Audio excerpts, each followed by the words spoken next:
And so anyhow, let me start off with Pete here. As I said, the story I said I'll tell you in a second was the first time I met him. It was after I'd been posting to ScubaBoard, so he apparently knew who I was, and I knew who he was. And I was at a DEMA show in Vegas, and I'm guessing 10 years ago or something like that.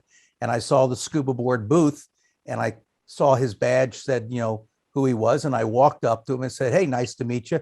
I'm Ken Curtis." And the very first thing he says to me was, "Gee, I thought you'd be taller." So anyhow, with that as the start of our relationship. We have maintained it over the years. And ScubaBoard, if you don't know, I've said, Pete, is it the largest scuba chat board certainly in the US? Still are. Okay, good. And he'll cover a lot of this as he's talking. But if you're not familiar with ScubaBoard, like hundreds of subforums, so anything you would want to talk about, you can. Personally, I monitor most closely the Southern California one and the accidents and incidents. And especially with accidents and incidents, if we start discussing a Southern California fatality, let alone one I'm involved with as consultant of the coroner, I sort of try to ride herd on misinformation. So, it's an interesting forum to say the least, and we're going to try to give you a lot of the history and everything else. So, without further ado, some of you have your microphones unmuted, which is fine. Leave them that way. If we get any extraneous noise, I can mute you remotely. But please give a warm reef seekers and Zoom seekers welcome to Pete NetDoc Murray. You can clap or just cheer. Either way is fine. You're on, pal. So as many of you probably already know, if you've been on ScubaBoard, I'm no longer known there as NetDoc. I'm known as the chairman. So if you try and send me a direct message, as they're called now, we're no longer called private messages, although we still don't read them. I am the chairman of the board. And just to be clear, your name slug on here says NetDoc. So there you go. It does. Okay. I'm just the saying. whole world knows me as NetDoc. I'm just In fact, saying. I've been stopped by policemen because my tag says NetDoc. Okay. And are you him? Where did that come from, Pete? Well, it was my company when I joined ScubaBoard. I'm not the original owner of ScubaBoard. I'm user 879. And I was doing network consulting. And the doctor for your network was always in was my slogan at the time. And I would go around to various businesses in the Orlando area and, as I would say, act as a marriage counselor for their computers. I would get them to talk again. And, it was a gig. And I had this rather large client called, well, actually, I won't tell you who they are. But I had this rather large client that was a Catholic church school. And you'd have sometimes 15 computers in the same classroom. And we had to do all the updates by hand. It was just a mess. And while you're waiting, I'd have one computer that I'd wait and do last. And I'd play while all the other things are happening. And I found ScubaBoard and I joined it. And it was fun. I had a good time. I was on for 3 days. And because of a joke I made, I was turned into a moderator. Then the owner at the time found out what I did for a living. I was turned into an admin. And then he kind of left me holding the bag, as it were. And so that's how I became the owner. Was there any connection? I used to post in what was the AOL Scuba Forum. There's no connection between those two, were there? Okay. None, not at all. In fact, I think by the early 2000s, AOL had stopped being a big leader. Oh yeah, that thing went away in like 98 or 99, I think. ScubaBoard was first registered as a domain name in 1999, the end of the year, I think December. And we were online by April of 2000. And I took ownership, I want to say in 2003 or 2004. It's been a fun ride. It's always been in my mind, it's always been a grand experiment. We don't know what's going to work. You never do in this situation. There's no books really written to tell you what to do first or second. So we've listened to people. We've listened to people like Ken. Scary. It is scary. But, when people ask for something, why not give it to them? and it made us very popular. We've always tried to be friendlier. We keep having to work on that. Sometimes we have to toss a meanie or two out the back door. But we've always tried to be friendly yet relevant. It's a tight line, like when conception happened. You know, you want there to be discussion, but you don't want it to cross the line so badly that it turns into people just screaming at each other. You know, and Ken, you were awesome in that regard. Awesome, and really kept that on track. And actually, when you talk about giving people things they can use, specifically the conception, there is what I still think is just a terrific resource there in both the Southern California and the Accidents and Incidents Board, which is called the Conception Resource page. And it's pretty much everything you would ever want to know about that. And in fact, there's actually a couple of things I got to send in that we can update on with a couple of lawsuits that were filed last week. But it's a good, you know, for something like that. Yeah, it's a very good resource. So anyway, so that was the beginnings of it. ScubaBoard has had a number of iterations over the years. It's been fun. It's been fun to see the people come. It's been fun to see some of them go. But really, we don't ban very often. It's usually something that's done as a last resort. How many users do you have roughly? 300,000, 348,000, I think was the last count we did. We're getting ready to port over to a new website. And I got this screaming call from one of my, well, actually from my, the guy who's doing the actual physical move, the web technician. And how do we get all these people in here? Nature of the beast. So when I first joined, we had been open for about a half a year, and I was user 879. When I took over, I think we had about 3,000 users. So I've added a couple over the years. Hang on a second. I'm getting a note that says user has locked the meeting. I've got a bunch of notes. Give me 1 second. Make sure that that's, oh. All right, apparently I did. Didn't mean to do that. Yeah, I'm getting word that we're maxed out, and I find that hard to believe. No, why? You don't think I can attract people, Sean? Or you think my max is 14? All right, you keep talking. I'm going to send emails back to people saying no longer locked out. Cool. So what do you guys want to know about ScubaBoard? I know some of you have been around forever. This is all about the secrets. And when I made the PowerPoint, I'm like, nobody's going to be interested in this stuff. I'd like to know what you guys want to know. Ask some questions, kids. I'm not watching right now while I reply to the 10 people trying to get in. Yeah, hey Ken, this is Mark. You locked people out. Yeah, I know. I just got a bunch of notes, including yours, so I've unlocked it. Everyone should be able to get in. Questions, kids. I'm not watching right now while I reply to 10 people trying to get in. See, and there's a delay too. So questions? Yeah, I got a question. So I've used ScubaBoard when I bought a new computer and I had a problem understanding what the manual was saying about certain things. So I go on ScubaBoard to see what other people have thought. And you mean a dive computer, right, Mark? Yeah, dive computer, and gotten some good responses. But curiously, the manufacturer never seems to respond to any of these things. And I'm just wondering, which would of course help everybody, you know? And I'm just wondering, is there a way for you guys to say, hey, look, we got a bunch of questions about some piece of equipment. Can you put an answer on ScubaBoard? We do all the time. We've actually created manufacturer forums where we would get in contact with the manufacturer. The first one that we got was Ziegel. And right after that, we also got the Oceanic group, which included, I can't think of that one of their, oh, anyway, it was the Oceanic group. So we had them, this is probably about 2004-ish. 2005-ish. We've invited them. We've made it easy for them. They have full control over the content that they have. But they grow tired of answering questions for some reason. I don't get it, because they're selling their product when they do. You know, they sell their product.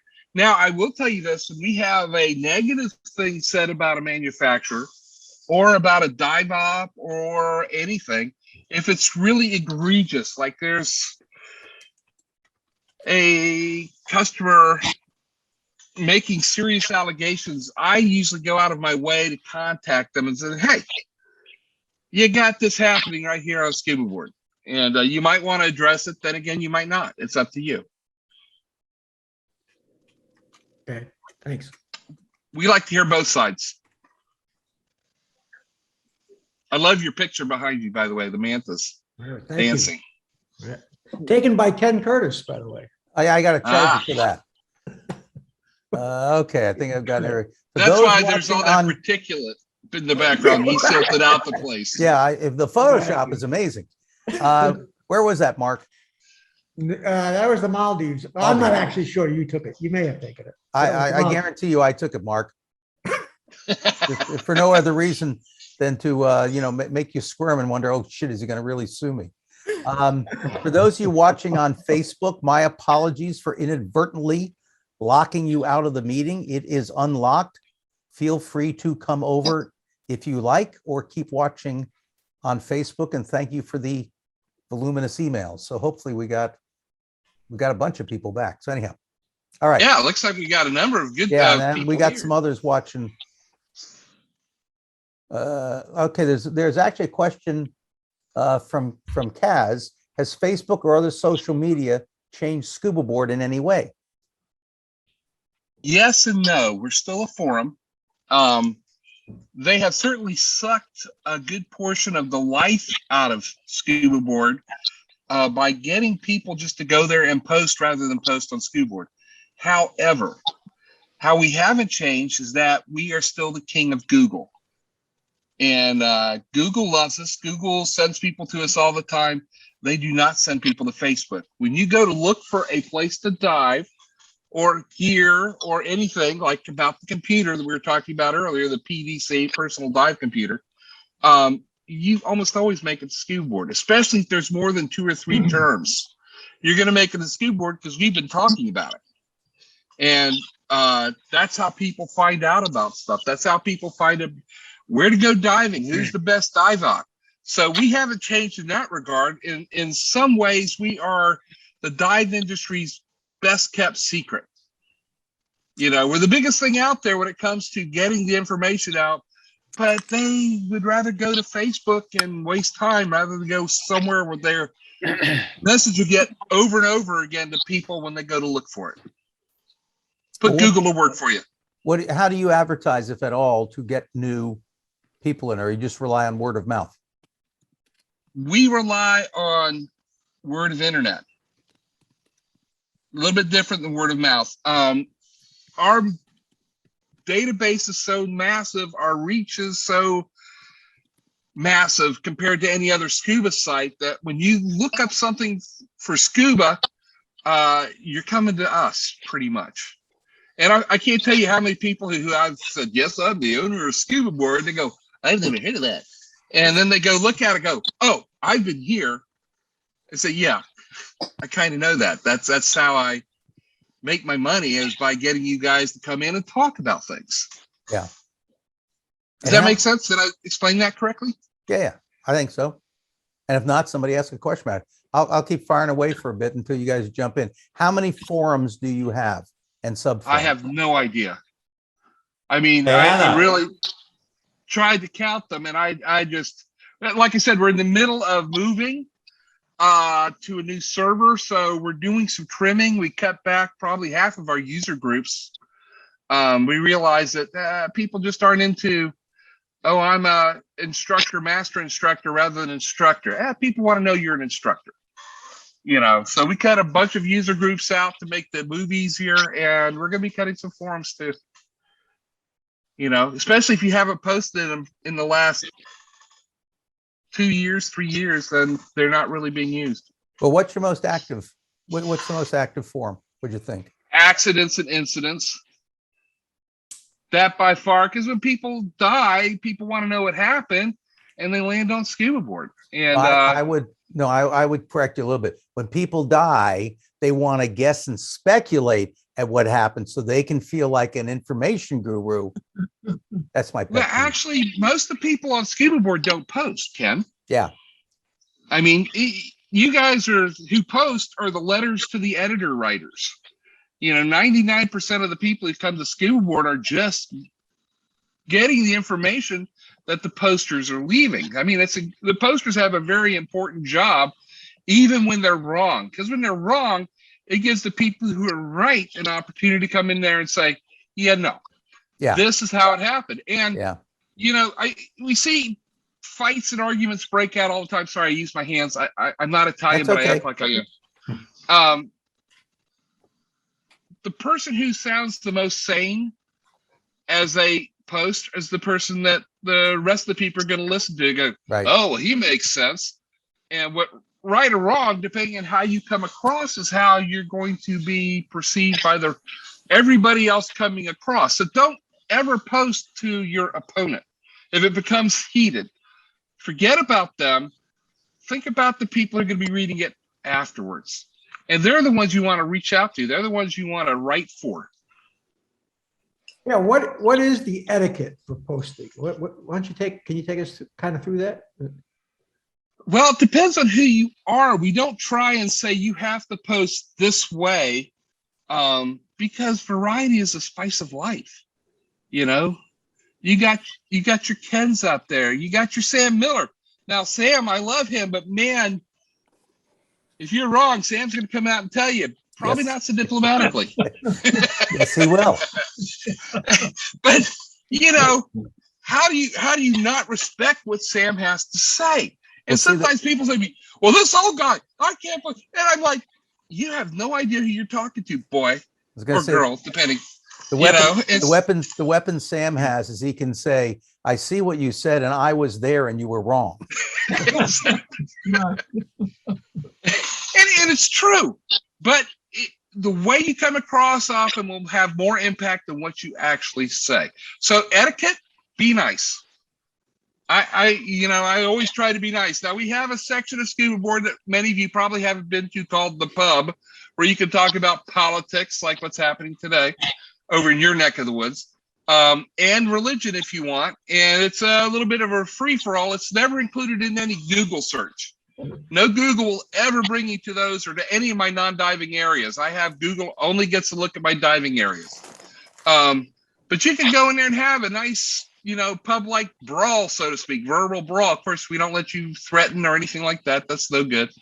But if I were to say the proper etiquette is to read the thread, especially the opening thread, and respond accordingly to it. Don't take it way off topic. Don't talk about, some people, they have what we call a point of view, and they are point of view warriors. So I hate split fins, and every time someone talks about regulators, somehow I work in split fins. That's not good etiquette. Let's stay on topic, talk about what's there. If you don't understand something, say you don't understand something. If someone says something that's wrong, rather than calling him an idiot or some equivalent of it, say, I don't understand why you say this. Could you, clarify? And quite often you'll have a different perspective on how you ever seen it. I have been called a liar on my own board. And by the way, I don't let my moderators ever moderate comments said about me. No, they don't get to ever do that. I want that stuff to stand, because if I need to be criticized, I want to be criticized. I think that's important. But when you call someone a liar, you're throwing a line in the sand, and sometimes you come around to a different point of view later on. Like back in 2003, 2004, I started teaching people without kneeling. My students, I didn't let them kneel in the pool. I didn't let them kneel in open water. And I was reported to my agency for that. And I had one person on ScubaBoard just point blank tell me I was a liar for saying that, and that there was no way I was teaching it like that. And now he's one of the biggest proponents for no kneeling in the class. You know, it's like, well, welcome. And now I won't tell you who he is. You know, people change overnight. So be nice. Remember that you might actually adopt their way of doing things. Curious. Does that make sense? They're all sort of nodding. Curious, how many of you have posted on ScubaBoard? Just raise your hand. Sam, you have to raise your hand because I know Adam, obviously. How many of you have lurked but not posted? Which is fair too. Okay. And Pete, you mentioned moderators. Maybe explain what the role of the moderator is and how many of them do you have? We have about a dozen active moderators. Of course, we have some medical moderators, and they're there when things get hairy as far as decode theory and what have you. A moderator's job is never to vet the truth. We don't take off a post because we disagree with it. You know, the moderator there is there to actually set the example by making great posts and staying on topic and starting great threads. And if things get not so nice, then they moderate for niceness. We want to go more for the tone, the respect that we should have for each other, whether or not we agree with each other. We don't have to become like the politicians in the United States of America today. Gee, really? You mean so? Civil discourse exists? Civil discourse exists. And you know what? We're not the same form that we were when I first joined. It was a very, very brusque forum. And there were times people were saying, oh, wait till I see you at the dive site, I'll beat you up. When I became owner, that was actually grounds for immediate banishment, permanent banishment. You threaten another person, then you're gone. And how many people have you banned over the years, would you think? For that, out of the 350,000, a couple hundred. Okay. 150. Now, we've banned a lot of people for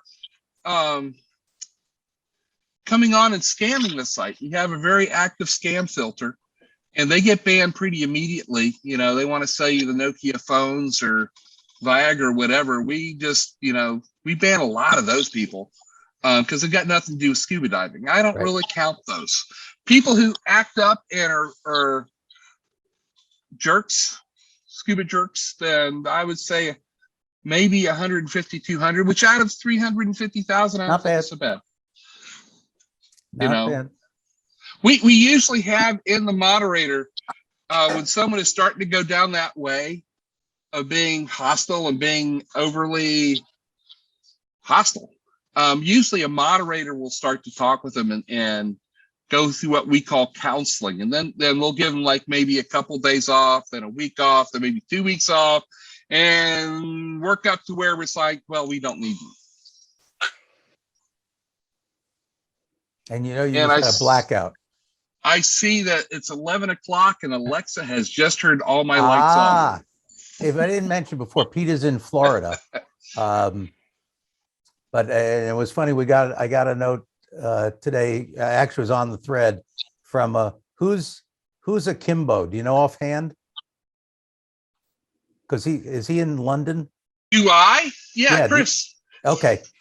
Yeah, he's in your neck of the woods. In fact, I see a DeLucci on here, and I was wondering if that wasn't him or not.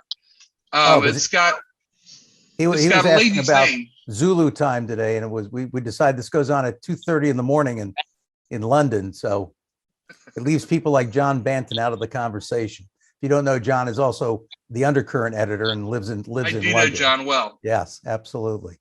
What other questions you guys have for Pete? One of the few times I'll say, don't let me monopolize the conversation. Glenn, you've always got a question. I'll put you on the spot. John's got a question. Mr. Lum. Yes, sir. Do you need to become a member? Is there a membership fee? No and no. We've always made ScubaBoard completely open. If we do have a Go Red campaign, and we love it when people go red and contribute to the site, especially this last year, I probably lost 95% of my income because of COVID. And, there was no traveling. There was no advertising going on. So the Go Red people kept me from going completely belly up, and we're having a few manufacturers come back, so that's cool. But we've always made it free for people to come into. I think it's important. I think that's what the internet is all about. Yeah, and as some of you can just lurk without ever, you can't post if you haven't joined, but That's true. and some people just would rather lurk and see what's going on, which is fine too. Glenn, I'm guessing you've got a question. Let me well, add to yeah. that. When you do Okay. join, if you do join because of tonight, don't use your full name. Okay. Use a pseudonym. As you see, I'm on ScubaBoard right now. I'm known as the chairman. I signed on with NetDoc. Unless you're a public figure like Ken, then yeah, I would rather you sign on as someone semi-anonymous. You can put your name down in your signature, but that way, if anything goes weird, you can do very quickly disassociate your name from your user. You will not Now the question. You'll not have the same fate as poor Mike Richards, whose social media posts cost him not only the Jeopardy hosting job, but also his executive producer job as well. So there you go. Okay, Kaz, we actually have a deceased user group, and they are put in the user group, which means they can't post from the grave, or anyone can't come in and post for them. This actually happened by accident. Someone took over his father's account, freaked us out, and freaked out a lot of people because he didn't really explain that he was the son. And so we have a deceased account. We still want to read what they had to say, so we don't want to delete it. Glenn, we'll go to you, then we'll get to Amy's chat question. Glenn, you're up. Oh, it's been many years since I've been on ScubaBoard, but and it was mostly to figure out about purchases or potential purchases. And I remember looking over the for sale section. Is that what's with that? Is that an important part of ScubaBoard, or? We derive no monies from sale. We're not like Fleabay or eBay, whatever, where we make a percentage off of every sale. So it's important to us because it brings people in there to actually want to buy stuff. So it's important to my users. It's important to me. But no, we don't make any money off of it per se. In fact, we tell people point blank, it's caveat emptor. If I'm not making any money on it, please don't expect me to go after someone if the deal goes south. That's between you and them. We had a problem early on where one of the forums, in fact, it was a forum that was in California for many years. It's originating in California. They went belly up and someone got hold of their database. Well, Joe Bob used the same password that he did on their forum as he did on my forum. So the guy would come in as someone and everyone's like, oh, ScubaBoard's got hacked. I'm like, no, we didn't get hacked. I'm looking at all the stuff. I can tell when we're getting hacked. And he actually got one of my moderators and was starting to try and delete everybody. Well, you can't delete me. I'm hard-coded in there. I have a couple other people are hard-coded in there. You can't delete us. And so when he did that, we knew the jig was up. And of course, if we see someone doing something malicious, we're going to kick them. We're going to let you know. But again, we're not going to try and be the referee with normal spats. And there are a few, not many. There are a few. Amy's question is, what's been the biggest change in the board over the years? I'm fatter.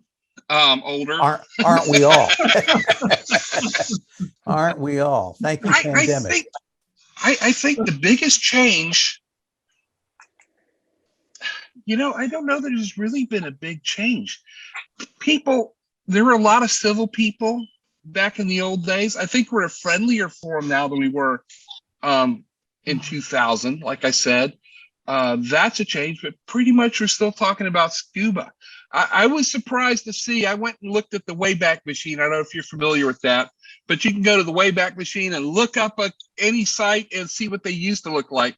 And I'm looking at the site from 2000, and there's a rebreather forum. I'm like, wow, way back then, ScubaBoard was talking about rebreathers. And it really wasn't on anybody's radar back then. In fact, we got taken to task by 2 agencies because we allowed people to talk about solo diving. And, when that was verboten by most agencies. And then one agency picked it up and we're like, yeah, see, they like it. So there's a lot of controversial things on there. Of course, we were way after the big controversy about nitrox, so we didn't get to see that. That would have been fun. But I don't think much has changed in the world of scuba diving other than the gear's gotten more solid, gotten better. The divers have gotten smarter. They're not any younger, but they've gotten smarter, it seems. Kaz is wondering, can you tell us a little bit about one of the ScubaBoard invades trips? Well, the invasion started out as we invaded the Keys. ScubaBoard invaded the Keys. We did that for 4 or 5 years. And Dennis, who goes by Cardzart on ScubaBoard, kept up coming up to me, says, we could take this international. I said, yeah. And I was doing, I think I did the last one. I don't do good at planning. I always find someone else to plan. And I did the last, I'm like, I'm not going to touch this again. If you want to do it, you do it. He goes, oh no, but I'll help. But I said, no, if we're going to do it, you do it. And that went on for about 3 or 4 months. And he says, okay, here's how we do it. And we went to Cozumel for our first trip. I think we took, I don't want to overstate it, but I think it was about 90 divers. And we took over the place. We took over the boats. We didn't have crowded boats because we had the boats. And we put the number of people on we wanted. We don't like diving where you're, nose to butt. We don't like that at all.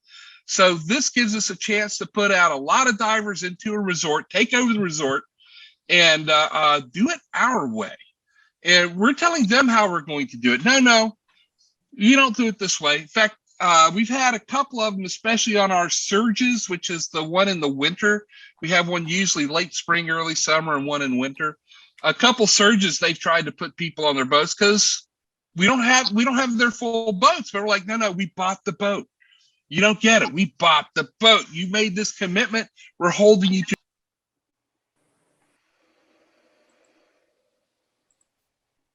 Pete, you just muted yourself.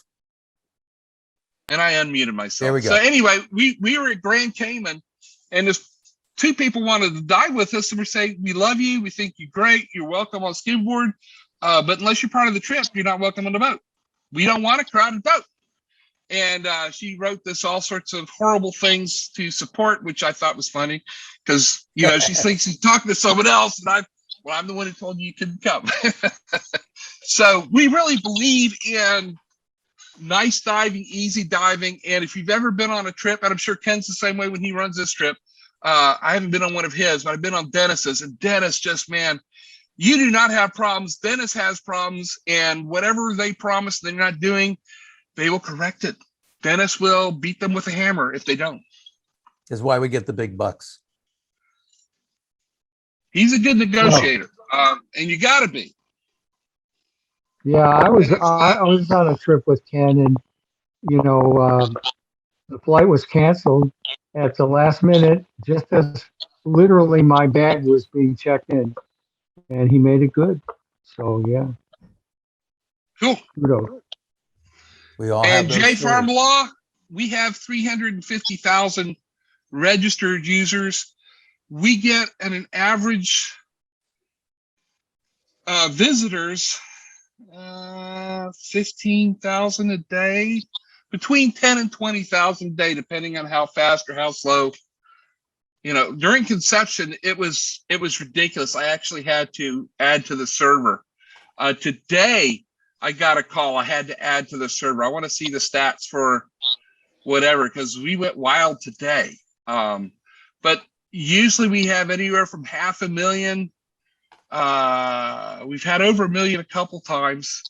Uniques, and a unique is that you visit us once, so we count that once. We don't count Ken's 435 times he visits. Oh, come on. You know, do we count him just once? Just to give you guys an idea, I'm looking right now because there are tallies that you can see as well as me. And I'm on the accidents and incidents page, and the conception resource page I mentioned. To give you an idea, that has already had 9,663 views. The original thread, which is a locked thread, had 424,469 views and over 2,000 posts. So again, the nice thing is this has the ability to have some really great discussions and really disseminate a lot of information and misinformation too, which is something you got to be careful of. Well, you do, but again, misinformation is almost always called out in a way. Yeah, I think it is. I remember going to Ken and I were talking about Orange Grove. I was at Orange Grove with my big ScubaBoard van, and this guy comes up to me. Orange Grove Sink, which is near where he lives, and it's a sinkhole in Florida. Keep going. It's part of a huge K system. Calling it a sinkhole is kind of a disingenuous way of referring to it. Well, excuse me, I'm not the case. In other words, I go down into Orange Grove, I swim a mile, and I come out another hole called Peacock, and it's a fun dive. It's just an awesome dive. But anyway, I was in the parking lot, and this guy pulls up, and he goes, "ScubaBoard, I've heard of this. Aren't you the guys?" And he starts. He thinks that we're part of GUE, that George Irving III was telling everybody off. I said, "You've never been on ScubaBoard, have you?" "No, I haven't. I'm not going to go because I know how you guys are." And then he starts doing all this other stuff that's just like way out there. And it's when I realized that it's the Springside chats that never get corrected because they're done behind everybody's back. We don't hear them. And I'm like, oh, it's not the internet that's the problem. It's the gossip. It's the gossipers that are a problem that won't get on the internet because they know as soon as they say something untrue, someone is going to come out and say, nope, that's not how it happened. You know, it's, you know, to quote Miller, I was there. I saw it, you know. That's always the best way to put it. Andrea has a question. What countries beyond the USA have large numbers of active participants on ScubaBoard? I can't tell you how happy I was when China finally whitelisted ScubaBoard. That was almost a 20% increase in traffic in one day. It was just awesome. Half of our users come from the United States and half comes from everybody else. Some real amazing ones that are kind of small countries but have a large number of people coming here. The Philippines. It's amazing to me how big the Philippines are. In the United States, Texas has the most, Florida second. You guys are third. Let's work it up a little bit. As far as traffic coming from, we have a good number of people coming out of Germany. And I'm trying to remember, we don't have very many coming out of South America, which I find interesting. Starting to get a few more. If by the way, if you guys don't know what the word whitelist means, it's literally the opposite of blacklist. That if you're blacklisted by a country or whatever, they can't see your site. Did you have to negotiate the whitelisting, or did it just happen? I believe it happened when they had ADEX over there. ADEX is the Asian Dive Exposition. And the guy who owns Deep Six, Chris, was over there, and he's like, calls me up from there. It was about 3 a.m, if I remember right. What do you want, Chris? He goes, oh, I forgot. Well, that was convenient. And he says, hey, I think you guys are seen by China. And I said, okay. And I went to look, and then I realized that the servers are kind of crashing. So I had to dump more resources on them. And that's a good thing. I like it when we have to increase resources. That's always a good thing. And for those of you who are wondering, and I was guilty of this until I actually visited in 2009, our impressions of communist China, you'd be thinking, my God, what kind of diving can there possibly be there? So I was in Shanghai, phenomenally cosmopolitan city, and actually hooked up because I wanted to make sure I could say I dove China, and hooked up with this a NAUI instructor there that I found online, who said, do you want to dive in the aquarium? And at that time, the Pudong Aquarium had just opened up. It is a fabulous aquarium. And we had, as many I work at the Long Beach Aquarium. We'd had some people over there. They were not able to dive in the aquarium there. They weren't allowed. And I was able somehow to set this up. So I go to China, and this guy picks us up at our wonderful modern hotel. We're staying at a Hilton or something like that. My initial impression of communist China was, of course, dirt roads everywhere, guys with machine guns on the streets. Couldn't be further, especially in Shanghai, couldn't be further from the truth. But he picks us up, very nice, spoke great English. He's going to take us to the aquarium, except he's going in the wrong direction. I'm thinking we're going to pick up someone else. Well, as I like to say, who knew there were 2 aquariums in Shanghai, including this one that was there it's like the difference between thinking you're going to Disneyland and you sort of end up at, Fred's Animal Farm instead. So it was fun, but it was a little different. And we actually dove in this exhibit with sand tigers. And if you know about sand tigers, they have gnarly looking teeth. And my girlfriend, they didn't ask for certification cards. I said, well, they know I'm an instructor and blah, blah, blah. She said, well, don't we have to sign a waiver? And I said, no. She said, why not? I said, we're in China. They've got 1 billion people. If they lose a diver to a sand tiger, they can easily find someone else. So there is diving China. And they're actually, believe it or not, one of the places they dive, and it was interesting, but there was no way we could do it because it was 5 hours away. You hear a lot of times in China where they build these dams and just flood out. Oh, yeah. And they move the entire city. They just flood out the city. Well, there's this one place, and I don't remember the name at all, but about 5 hours from Shanghai. And that's what they've done. And these people basically, they go dive in this abandoned city, freshwater diving. And it's like, I don't know, 50, 60 feet deep, limited visibility, but you can swim around houses, and it's very, very spooky. And you can dive the Great Wall now. And how would one do that? Well, you have to put on scuba gear first. But no, they actually flooded the Great Wall when they did one of these dams. Oh, cool. I think the Three Gorges Dam is the one that did it. As a peculiar aside, my mother was born and raised in China. My grandfather's Dutch ambassador. She went through World War II in a concentration camp, and my dad opened that concentration camp. Lovely. So my sister was also born in China about 9 months later. Oh, what a coinky dink. Like the New York blackout, 9 months later. There you go. So I would like to visit China at some point. I haven't done that.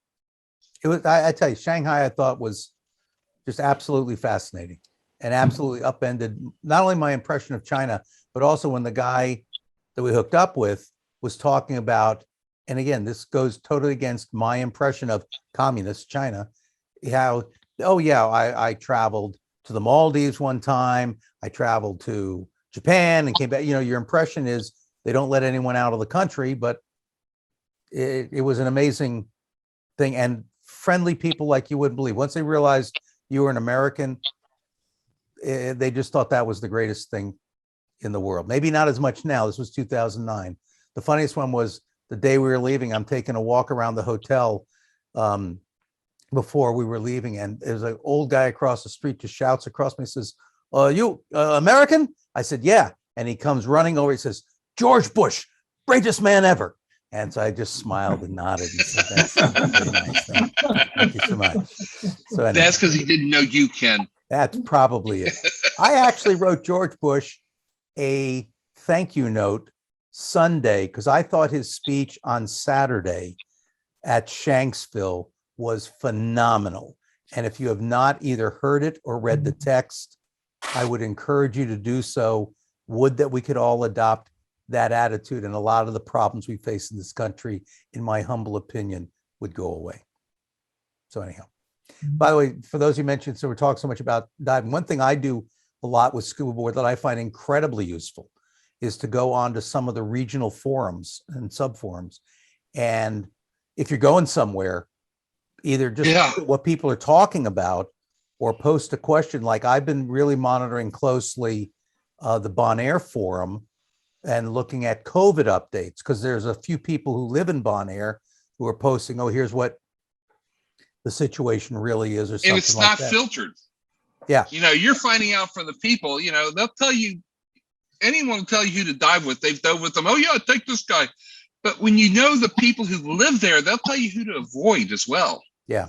You know, Harry, he had a couple deaths the other year, kind of suspicious. You know, you'll hear the scuttlebutt that goes underneath everything, which I think is pretty valid. Yeah, absolutely.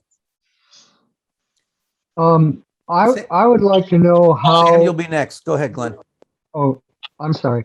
No, I'd like go to ahead. know how ScubaBoard has been dealing with COVID and precipitous drop in tourism and scuba diving in general. I was locked up for a year and a half, basically. Yeah, but Glenn, you're on parole now, so it's okay. Yeah, I'm due to travel next month. So yeah. Well, good for you. Well, COVID was good for us as far as traffic was concerned. It was horrible for us as far as advertising was concerned. You know, we had more people coming to ScubaBoard because they couldn't go diving. You know, they had that, you know, diving Jones. They wanted to talk about diving. They wanted to, you know, they wanted to do it. I think we've actually, someone was asking about our invasions. We've canceled 1, 2, 3 big trips so far. The latest casualty was the one that we were going to be planning in January. We still aren't sure that we can get everybody on a plane and go someplace. So we want to be, as they say, out of the abundance of caution. So it is affecting us. I haven't required everyone online on ScubaBoard to wear a mask yet. That's next. Yes, actually, just you kidding. have a mask, not necessarily a mask, but a mask.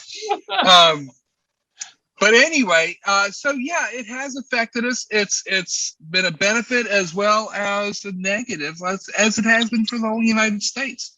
I know I've cooked some things I wouldn't have cooked otherwise.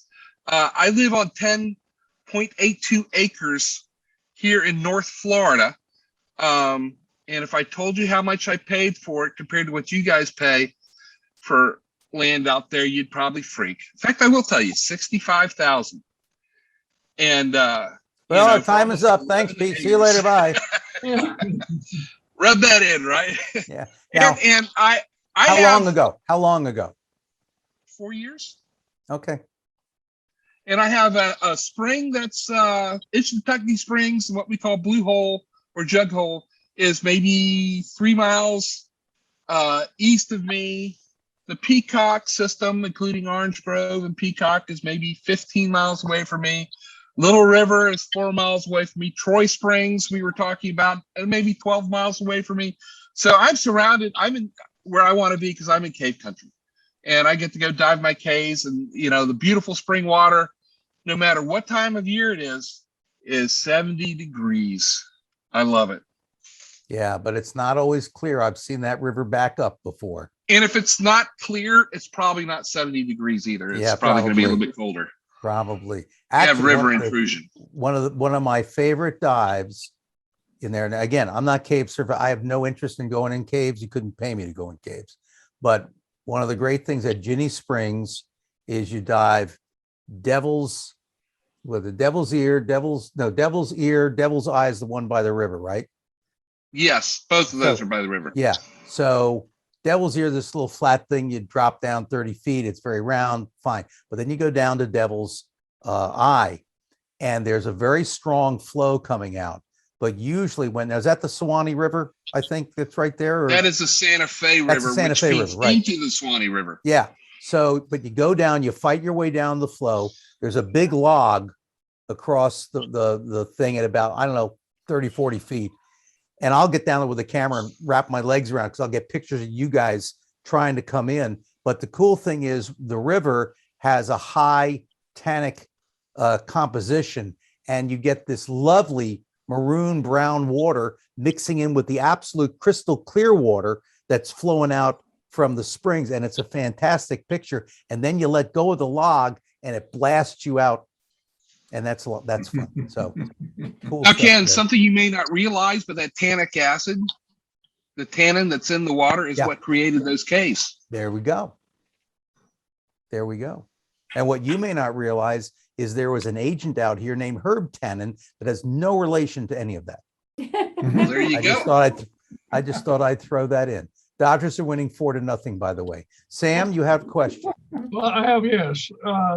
Number one, in the days of Chuck and Jim owning the Skin Diver magazine, they had a 25-year survey. And during that time, every 5 years, they surveyed the diver readers, or the readers of Skin Diver. And they determined that the average life of a diver at that time was 2.9 years. And most of the diving was in the larger cities of the United States and concentrated in Southern California. As time went on, Tommy Thompson, who was at that time, I think he was at that time, the PR at US Divers, came to a LA County meeting. He said, "My God, I opened up a dive shop in Oklahoma. What in the hell are they going to do back in Oklahoma?" Well, that was the start of things. And then Paul Zamolis, of course, ended up getting Skin Diver. He and Ken Sebo started the travel business and diving. Now, my wife and I traveled all over the United States. We stopped traveling internationally about 5 years ago. But every mud hole in the United States has a dive shop or a dive flag or a car with dive flags on it. Diving has just absolutely exploded. But also, Pete, I think you're getting a lot of people who come in and then they leave diving and go somewhere else. And so I think the figures you have are good, but so many of them come in, they have the experience of diving, and they're gone. Is that correct? I would agree with you on that. I have no statistics. I have my gut feeling. I feels that you are correct.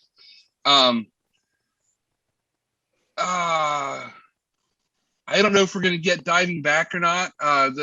It's my opinion that diving got big because shops threw training as a loss leader so they could sell gear. And then the internet happened, not me, the other internet, where people were selling gear online, and that ripped out that ability for the dive shops to throw free training at you to get you to buy gear.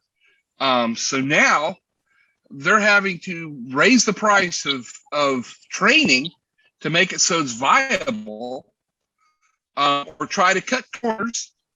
You see a lot of corner cutting, a lot of dumb stuff being done trying to keep costs down. And people in the sport, when they finish their class, are frightened. They're in a state of constant terror. Yeah. And actually that's why I started teaching off my students' knees, because I found out that if I started them neutral from the beginning, horizontal from the beginning, I lost the terror. I can't remember the last time I've had a bolter. I never have had a bolter, a person who swims for the surface real quickly is what a bolter is. I'm using, instructor speak. I haven't had a bolter since I went horizontal and neutral. I just haven't. And I think it's the way to teach. There's other people out here, great instructors who think differently. I'm okay with that. But I think we have too many people learning how to dive who are simply frightened after they finish their class. And we're not going to keep those people. Well, and there's something else, I think. And by the way, Alan, I see your note, so my apologies, but you have plenty of the game to still watch. He's recording the Dodger game and doesn't want to know the score. I don't blame him. I saw the note. Yeah. But the other thing is when I got certified in 1978, and I'm sure, Pete, when you got certified, and definitely Sam, when you got certified, and probably many of you here, let's face it, we're an older group. Number one, it was something I really wanted to do, and it was sort of a lifestyle choice. Now it's a checkbox. Do I want to go diving? Do I want to go rock climbing? Or do I want to go, kite surfing, whatever it is? And the way our industry responded to that, instead of saying, we're gonna still do thorough teaching, blah, blah, blah, what we've done is we've sort of dumbed the courses down. You can do everything online. You show up at least in California, you can show up at the dive shop with all your paperwork. Friday night, you go in the pool, maybe you have a pool Saturday, go out to the beach Saturday afternoon, go over to Avalon Sunday. Congratulations, you're a certified diver. And you went, what the fuck just happened? And so you have people who are just not comfortable in the water. My joke always is, I say, I've been teaching diving for 40 years, and John Love's been teaching with me for a long time too. I say, I've never had a student at the end of a class tell me, Ken, you taught me too much. But I all the time hear people say, I just didn't get enough. So I think that factors in a lot too. I'm going to have to agree with you. We're going to have to agree, Ken. I tell you, I know it's a horrible thing to do, but every now and then I actually say stuff that makes sense. I lived in the Keys for about 10 years. I never taught for a shop because I didn't like the standards that the shops had. Hopefully, if anyone's in the Keys, don't go telling the Keys I said this. I just didn't like the standards they had. I have my own way of teaching, which is not done by many, and I'm way okay with that. I like my students. I've actually had GUE divers. For those of you who don't know who GUE, they're also called DIR divers. Tell me that there's global no way. Underwater evangelists. That's how they're referred to in Mexico.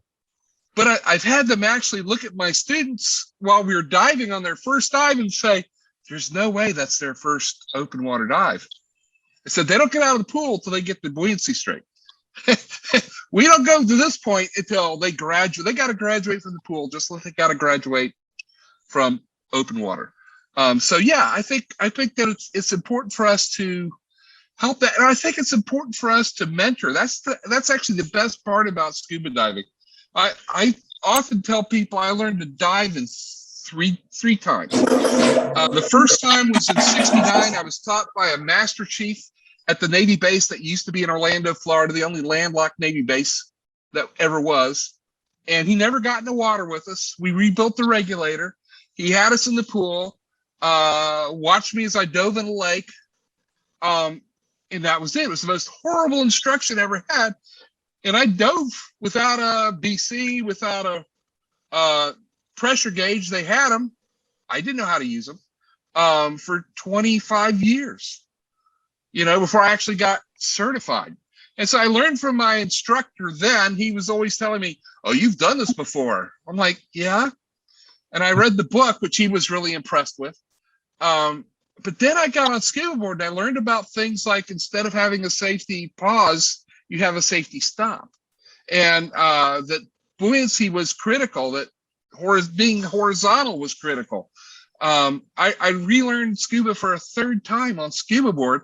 And, I look nothing like my instructors ever looked. And I'm happy about that.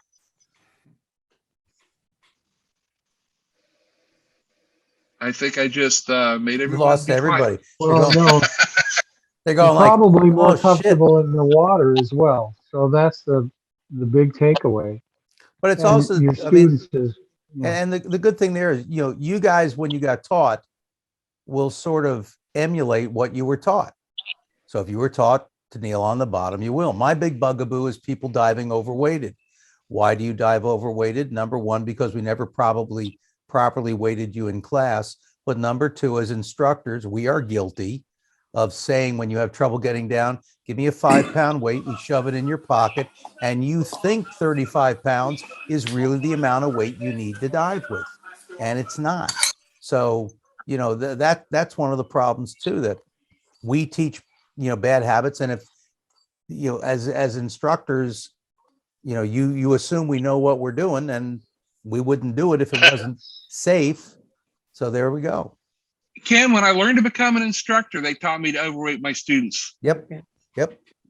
Because you got to keep control of them. They got to be kneeling on that ground. And, when I went to horizontal, I was able to weight them just right and teach them that, oh, you're floaty, why don't you exhale? That'll take care of your floatiness. Exhale. Yep. Get rid of that excess air. And it worked. Well, it's like I used to do a thing when I was teaching regular, and I don't teach anymore, not basic, but I would get people weighted out. And then in the pool, I would have you come over and you're properly weighted. And I'd hand you a 5-pound weight and tell you stay at the surface. Then I'd hand you 5 more pounds. And I'd say the average diver dives 5 to 10 pounds overweighted. How many people would enjoy doing this? And they don't like it. So I said, that's why we want to properly weight you. So. And I go from the other direction with that. The actual graduation from the pool is that I put a bunch of 2-pound soft weights on the bottom. And the person has to learn how to ascend and descend using their lungs, not using their BC. They have to use their lungs to get to the top and get back down to the bottom. So they have to be perfectly weighted. And then they swim over to those weights. They pick up one and they breathe themselves neutral. They don't get to touch their BC. Then they pick up another one. Women have to do 4 pounds. Men have to do at least 6. I've had one student get 14. I've done 18. Just breathing, changing your breathing pattern from high to low on your lungs. And after that, they have to play what I call underwater Jenga, where we build houses with those things underwater, just like you were building Lincoln logs. That makes them have to learn how to stop and pause and hover. And now they're picking up weights and putting down weights, constantly having to adjust their buoyancy just with their lungs. They don't get to touch their BC. Now, for those of you saying right now, well, what does any of this have to do with ScubaBoard? This is the type of discussion, but we do it written, that we might have in a given forum or something like that. And you might get someone like Pete and me going back and forth.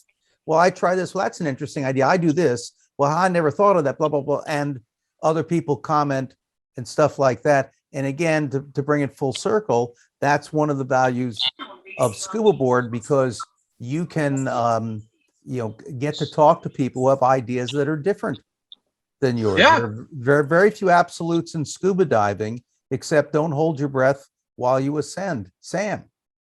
I have another comment. First of all, I see Tabby's phone on this, and Tabby I haven't seen in years. And hello, Tabby. Number 2, ScubaBoard. On occasion, I have done some expensive research. As you know, I have quite a library. And Yes, you do. And a memory too. I will make a comment, and I will, spend some time writing it. And then I'll get this late model tube sucking bubble blower who will come in, who's got 10 dives.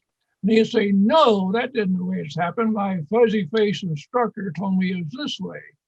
Totally opposite, totally different, and absolutely false. That is a very big irritant, but I just leave them go and let them go on their merry way. Currently, there is a thread on ScubaBoard about this fellow who shot himself in the head with a spear gun. how that ever happened is beyond me.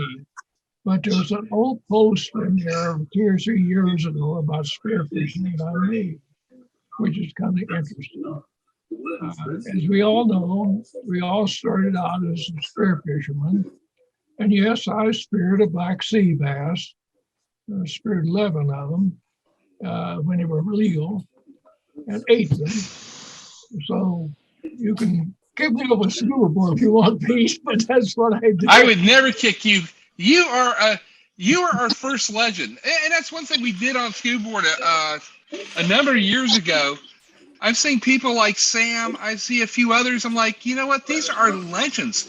This is something we can't replace. So, Sam, you are a scuba legend in my eyes. You're a scuba legend in ScubaBoard's eyes.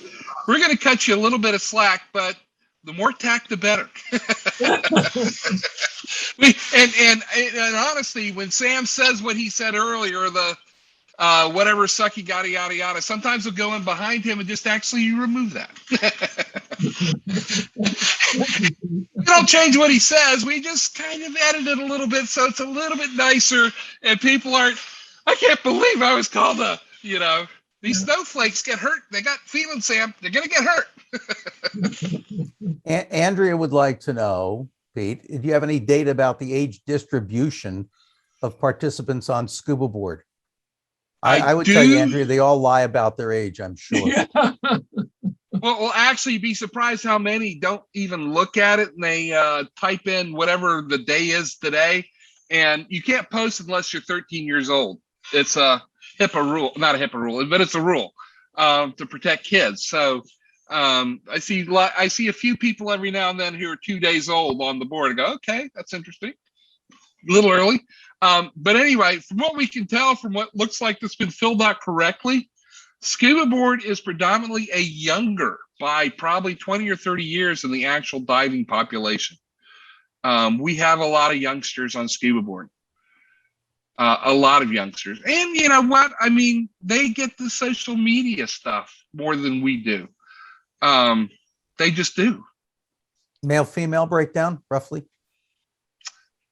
I know what we have on the forum. I don't think it's correct. Again, we don't have a way of making them choose. It starts out with male and they have to check female. So I have a horrible thing. I think it's like about 10% claim to be female. And I know by the names, you can look at some of the names and realize, nope, that's female. Well, I guess you can make the argument if they don't know what day they're born, maybe they also don't know what sex they are. So usually two different people, though. It's not the same person making the same. All right. The funny part is, and I probably shouldn't share this, people who tend to get kicked for being jerks will often come back as sock puppets. Mm-hmm. They almost always use the correct birthday. So we're like, well, this sounds like so-and-so. Yep, same birthday. In case you don't know, sock puppet is a great term for someone basically just masquerading as someone else, and they're just, yeah. The fun thing is when you know someone's a sock puppet and you see them having a talk with themselves. Oh, you're the most brilliant thing I ever heard. Thank you very much. I think this too. That's the most incredible thing I ever heard. You're so smart. And you have no idea. We have this thing called universal ignore. And we will often put them on universal ignore. They can type all they want. You're not going to read them. Mods can read it. And sometimes we will respond to them so they don't realize they're on universal ignore. But every now and then they'll send their other sock puppet, because they'll sometimes do more than one. And they'll report to us, hey, why can't I see so-and-so? Oh, we missed this sock puppet. So they're really good about identifying themselves for us. So we have a comment from Paul Wake. And I think it's a statement for you to comment on. Quote, late model tube sucking bubble blower. That's bad, right? No, that's Mr. Miller. That's his term. Fair enough. Okay, well, I wrote not that you are one. I'm not saying that you are one. No. Don't get me wrong. I may have said that wrongly. I wrote a thing 5, 10 years ago about late model tube sucking bubble blowers. How they infest the diving community, and they go out and buy the most gaudy wetsuits they can buy, or exposure suits. They buy a camera to take pictures. And then they start writing articles with a third-grade education. It goes on and on and on. And that becomes a late model tube sucking bubble blower. And of course, they do as much damage as they possibly can in the shortest span of time to the sport of diving. Then they leave it and they zoom off into another another sport to see what damage they can do there. That's the tube. Now, Sam, you might have to update this because a lot of those are on rebreathers now. They don't have any bubbles. Yeah, bubbleless blowers. No bubbles. We have a question here. I started out, I made a rebreather when I was in high school. Now, in less than a week, I turned 90 years old. Wow. So figure out how old I am. 89. I'm voting 89. I'm 89. George, kid, you're right. Hey, I went to Northwestern. I'm no dummy. He's sharp as a bowling ball. Didn't know that. Well, anyway, my cousin was a graduate of Southern Illinois University, and a fellow by the name of Hans Haas had put a movie on the screen called Under the Red Sea. We saw it. And Clifton said, I can make one of those things. And we made a rebreather in 1947 or 48 or 49. And we used barrel lime, which is very, very, very caustic as a desiccant. And we dove it about twice and put it on the wall. And I had it till about 20 years ago. And then I threw it, 25, 30 years ago. And I tossed it as rotten. But that's how I started as in 1940, 47, 48 as a rebreather diver. And I get a kick on the people now, they call them, what do they call them? Rebreather pilots is what they call them. Is that correct, Pete? Rebreather. He actually just changed that. Oh, they did? Yeah, it's not there yet. When you go to the new server, hopefully by the end of this month, you'll see that they're just rebreather divers.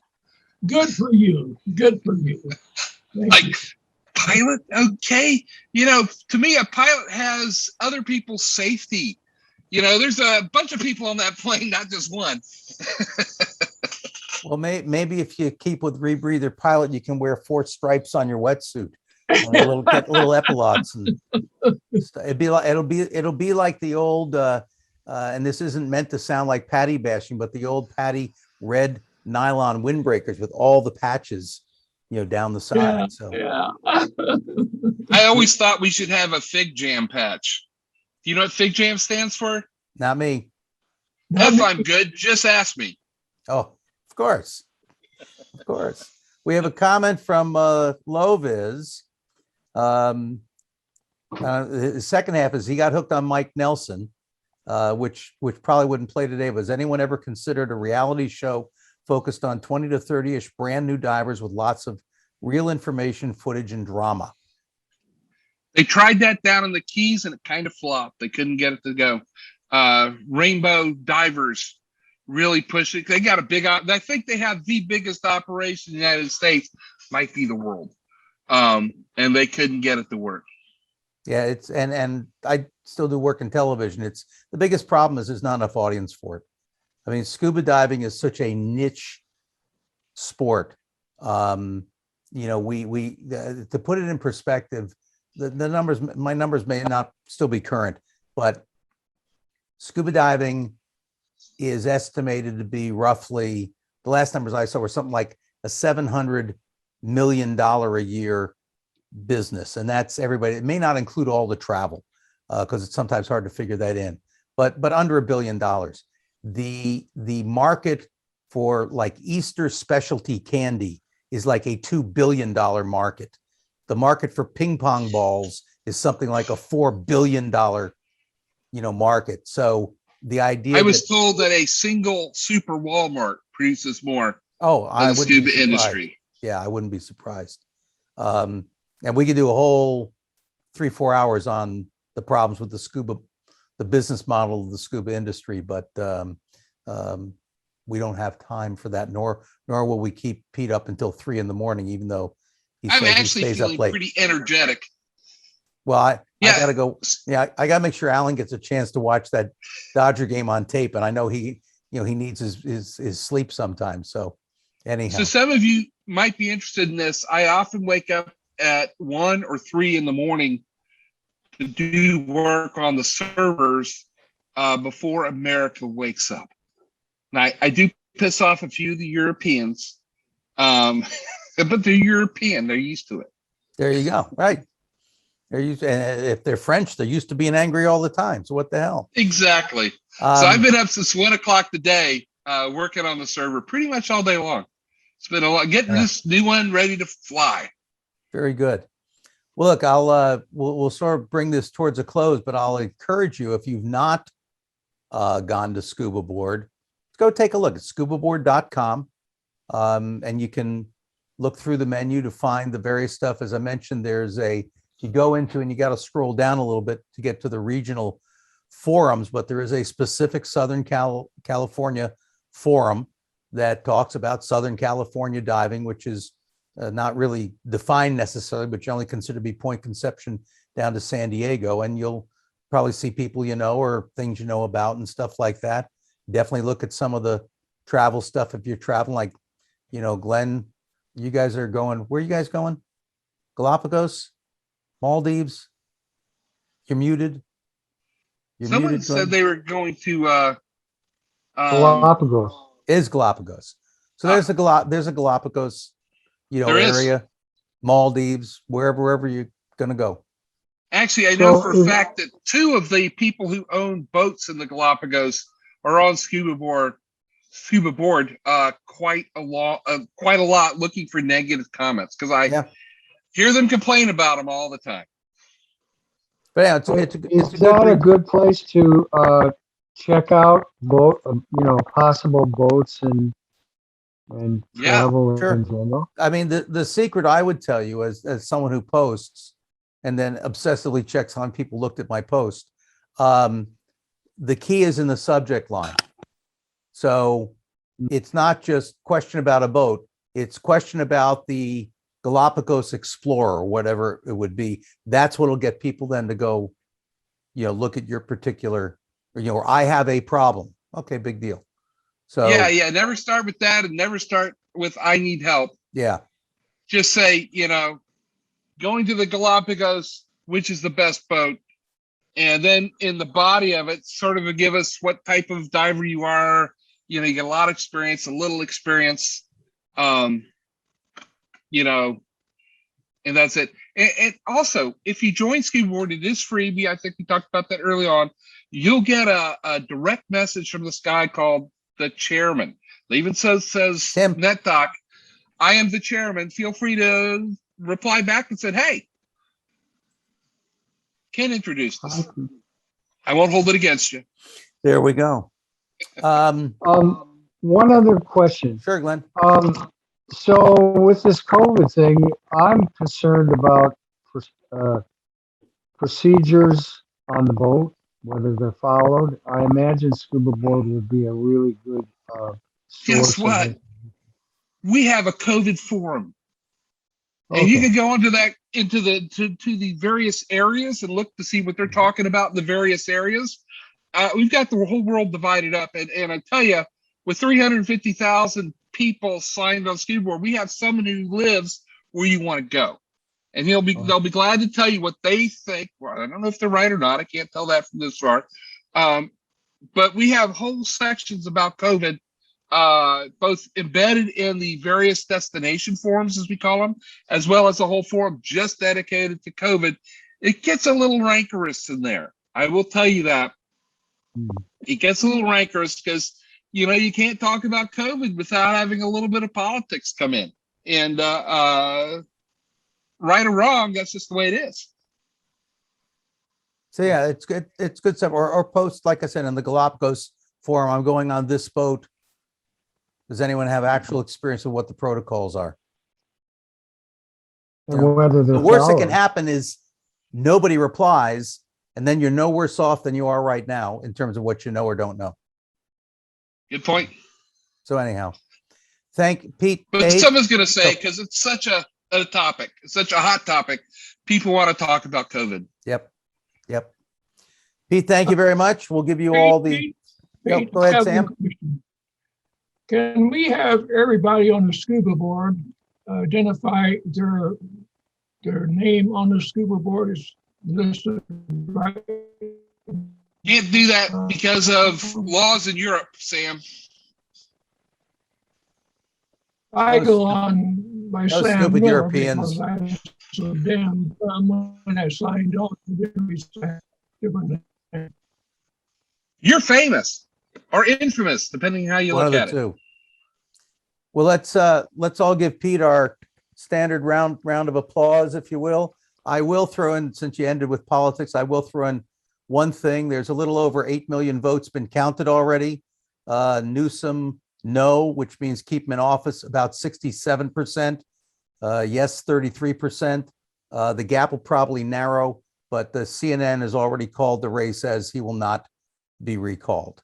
So hopefully, Alan, you're not taping that as well to watch the returns trickle in. So at any rate, thank you all very much.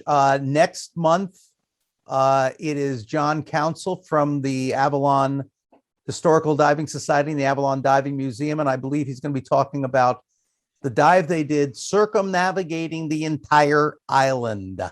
That's So, cool. yeah, it should be interesting. And Pete, thank you very much. We appreciate you staying up late. You're about to turn into a pumpkin because it's approaching midnight in Florida. But orange looks good on you. Everybody, thanks very much. I'm going to hit the end meeting for all, which will kick you all off. But I thank you very much, and we will hope to see you again soon.